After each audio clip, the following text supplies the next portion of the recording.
वसंतराव, तुम्ही आणि तुमच्यासह तुमचे सहकारी म्हणून शिवसेनेत म्हणजे आपल्या स्वगृही परतलेल्या सर्व शिवसैनिक बांधवांनो आणि भगिनी, जसं संजय राऊत म्हणाले तसं आम्ही सगळेजण बघत होतो की आता लोकसभेच्या निवडणुकीच्या आधी वसंतराव करतायत काय काय करायचं हा ज्याचा त्याचा वैयक्तिक प्रश्न असतो.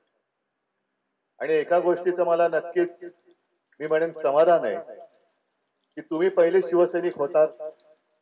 मधल्या काळामध्ये मी असं अगदी काही लगेच म्हणणार नाही की तुम्ही दिशा चुकला होता, पण शिवसेनेच्या बाहेर सुद्धा पक्षात काय वागणूक मिळते, काय सन्मान मिळतो मिळतो का, याचा अनुभव घेतलात.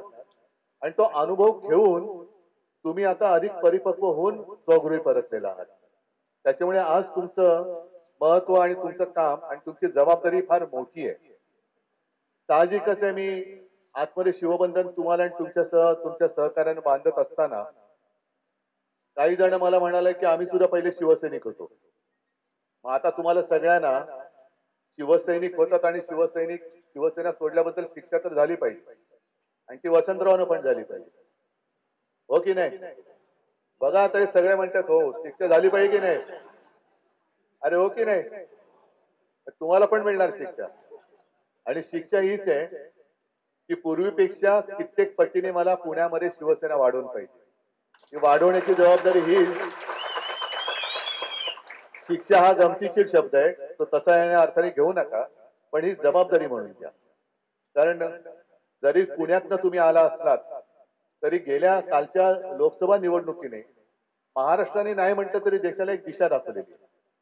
जी लोकशाही आपली धोक्यात आणली होती, संविधान धोक्यात आणलं होतं, त्या संविधानाचा रक्षक म्हणून शिवरायाचा महाराष्ट्र पुढे सरसावला.